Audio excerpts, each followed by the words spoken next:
அதிமுக பொருளாளர் பதவியில் இருந்து ஓ பன்னீர்செல்வம் நீக்கப்பட்டுள்ளார். அவருக்கு பதிலாக அதிமுக பொருளாளராக திண்டுக்கல் ஸ்ரீனிவாசன் நியமிக்கப்பட்டுள்ளார். போயஸ் தோட்ட இல்லத்தில் அதிமுக மூத்த தலைவர்களுடனான ஆலோசனைக்கு பிறகு அக்கட்சியின் பொதுச் செயலாளர் சசிகலா இந்த உத்தரவை பிறப்பித்திருக்கிறார். சசிகலா முதல்வராக வேண்டும் என்பதுதான் அனைவரது விருப்பம் என்று அமைச்சர் திண்டுக்கல் ஸ்ரீனிவாசன் தெரிவித்துள்ளார். இந்த மாண்புமிகு அம்மா புரட்சித் தலைவர் அவர்கள் இருந்த உடனே அந்த இடத்தை நிரப்புவதற்கு உரிமை படைத்தவர்கள் கட்சியினுடைய பொதுச் செயலாளர் தேர்ந்தெடுத்திருக்கிற நம்ம புரட்சி தலைவி நம்ம சின்னம்மா அவர்கள். அவங்க சொல்லி தான் இவர் முதலமைச்சராக தேர்ந்தெடுத்தாங்க, எங்களெல்லாம் அமைச்சராக போட்டாங்க. இதில் அழுத்தம் ஒன்றுமே இல்லை. அவங்க வரணும் அப்படிங்கிறத எல்லாரும் விரும்புகிறோம்.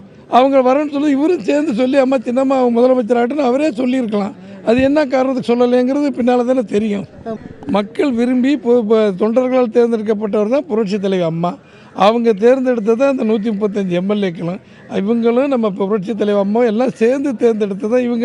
இவங்கெல்லாம் இல்லாமல் எதுவும் நடக்கலைங்கிறது தான் நாங்கள்லாம் அவங்கள தேர்ந்தெடுத்திருக்கோம். புரட்சி தலைவர் நம்ம சின்னம்மாவை.